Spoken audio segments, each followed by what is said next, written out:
Državna volilna komisija je razglasila uradne izide prvih predčasnih državnozborskih volitev v zgodovini države, ki so potekale 4. decembra.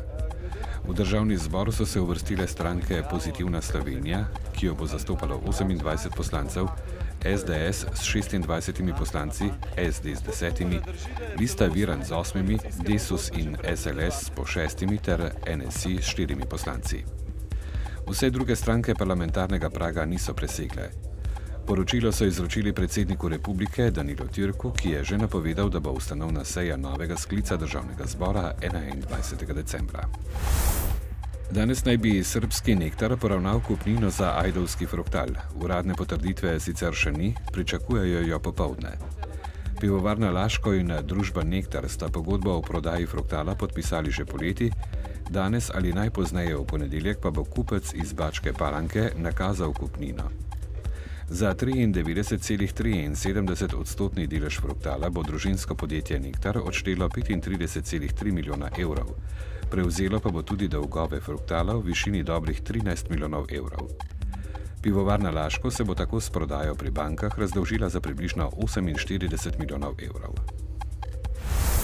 Stopnja registrirane brezposelnosti v Sloveniji se je oktobra po 3 mesecih mirovanja zvišala za 0,4 odstotne točke na 11,9 odstotka.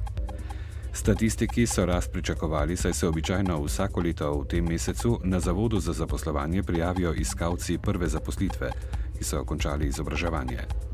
Oktobra je bilo registriranih 110.905 brezposelnih, kar je 3,6 odstotka več kot septembra in 8 odstotkov več kot pred letom dni. Stopnja registrirane brezposelnosti je bila s tem pri moških 11,1 odstotna, pri ženskah pa 12,7 odstotna.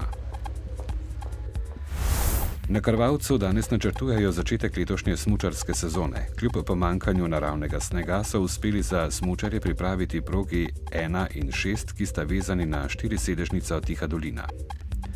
Če bo držala vremenska napoved, ki obeta sneg, bo predvidoma v nedeljo možna tudi smuka na Kaninu. Na Pohorju zaenkrat še ni dovolj snega za zagon naprav. Če zapade dovolj snega, bi lahko konec vikenda pognali naprave na Kopah, Arehu, v Ribnici na Pohorju in na vrhu Mariborskega Pohorja.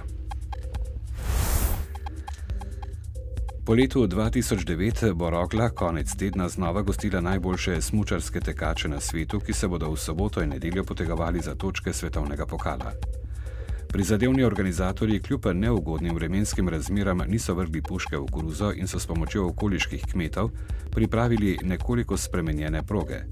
Pred 2 letoma, ko so prvič gostili tekme svetovnega pokala, so se srečevali s podobnimi razmerami, saj tudi tedaj ni bilo dovolj naravnega snega. Ponoči bodo padavine zajele vso državo. V drugem delu noči se bo ohladilo in meja sneženja se bo marsikje spustila do nižin. Vmes bo tudi zagrmilo. Za krajši čas bo zapihal severni veter. Zjutraj bodo padavine od severozahoda že večinoma ponehale, najkasneje na jugovzhodu. Čez dan bo spremenljivo do pretežno oblačno. Najnižje jutranje temperature bodo od -3 do +3, najvišje dnevne od 1 do 6. V nedeljo bo sončno z občasno povečano oblačnostjo, zjutraj in del dopoldneva bo po nižinah megla ali nizka oblačnost. V ponedeljek bo pretežno oblačno, predvsem v južni Sloveniji bo občasno rahlo snežilo.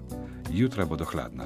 In še opozorilo, danes čez dan bo zapihal močan jugozahodni veter, ki bo v srednji in vzhodni Sloveniji v sunkih dosegel hitrost od 50 do 80 km/h, v višjih legah pa okoli 100 km/h. V dnevniku televizije Maribor pa ne zamudite. Odstopil dekan Mariborske medicinske fakultete. Tako so zimske službe pripravljene na prvi sneg. Center za socialno delo od ponedeljka v novih prostorih. Bodite z nami ob 18.